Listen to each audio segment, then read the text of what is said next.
You can kind of use any exercise as better or worse exercises, because it isn't about the exercise, it's more about the load. So the 85% of 1 rep max. So if you're lifting off the floor, then it's 85% of your 1 rep max. If you're doing a bicep curl, it's 85% of your 1 rep max, because it needs that sort of load. The body needs to be loaded in that way, or the bones and the muscles need to be loaded in that way, which will then get that physiological response of of stimulating bone growth or maintaining bone density and maintaining muscle mass. So it is more about the load. But what I'm going to do is I'm going to talk about 3 main exercises, and then we can talk about some other ones as well. Now, the reason I've chose these is because there is a functional aspect to it, or a better word than functional is probably movement aspect to it. So the first exercise is the back squat. Now, obviously we are squatting each and every day. There are some people that do find it difficult to squat down into a chair or out of a chair or whatever it may be. So the squat is a very good exercise for that. Another advantage for it, if we're doing a barbell back squat, which is where the barbell goes across the back and we hold it back like this, the weight is essentially out of our hands. So it's across the back. So what that allows us to do is build strength without the grip in the way. Where the deadlift, which is another exercise that I'm going to talk about, is a very good exercise, grip strength can be a limiting factor. So our grip may fail before the lift does, or the legs do, or whatever.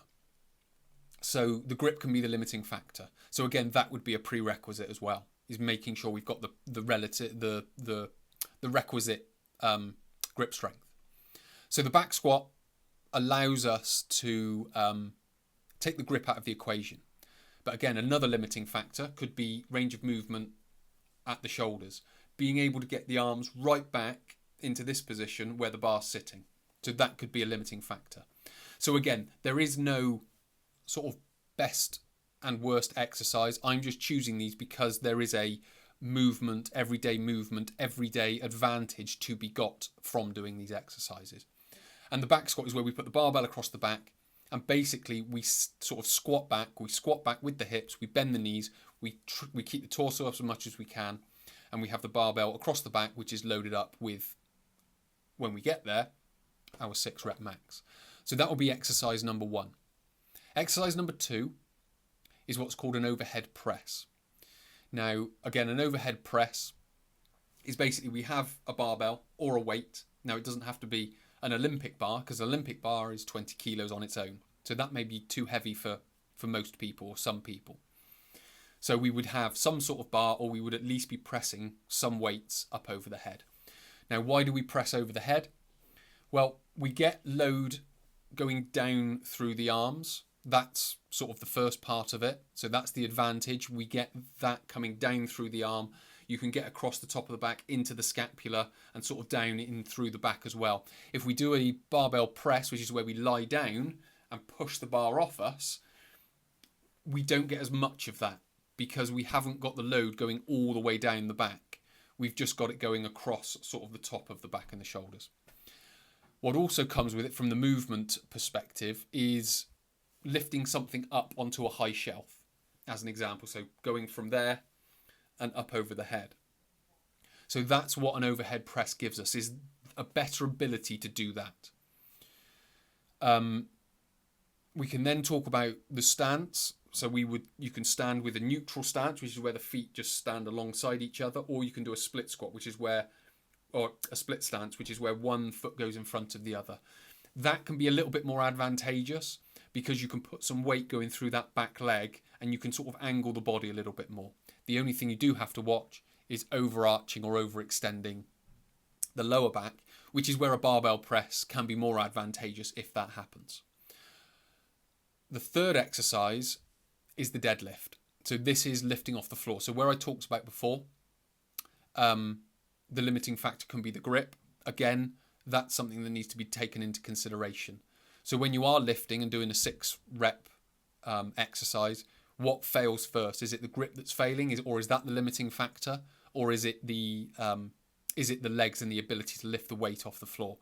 So coming to that understanding will help you understand whether you've got the right weight or not, or the right load that's going to get that response or not. So again, that needs to be understood to be able to build into that as well. So it's very much coming to that understanding of which is going to be the best exercise for you. Obviously, those 3 that I've just mentioned. And I should describe, a deadlift is where you lift a dead weight from the floor.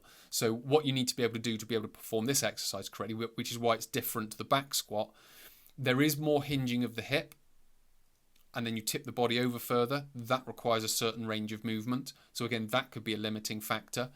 If you want to do a sort of a squat style deadlift, so you basically go into a squat exercise, so your hips come down.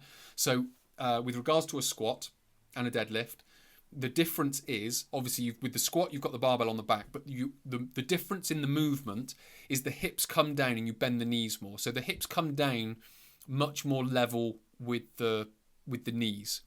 And that will depend on how good the range of movement is, how sort of far down you get them. When you do like a deadlift type movement, which is more of a hip hinge, the hips stay much higher and the body tips over much further. That's more of what you would describe as like a deadlift. But if you want to do a squat style deadlift, which is basically where you go down into a squat, you keep the body upright more, you bend the knees more and you bring the hips down more, but you lift a dead weight from the floor. It's kind of the same thing. You're just doing a deadlift, you're lifting a dead weight from the floor with a back squat sort of technique. And so you can sort of, in some respects, you can kind of combine the two in that respect. What you then get are other exercises. Now, again, as I mentioned at the start, you can kind of do any exercise. So you could do a barbell press or a dumbbell press. You could even go onto a machine and do a chest press or a row or a cable pull down, whatever it needs to be. You could do bicep curls, you could do tricep extensions, you could do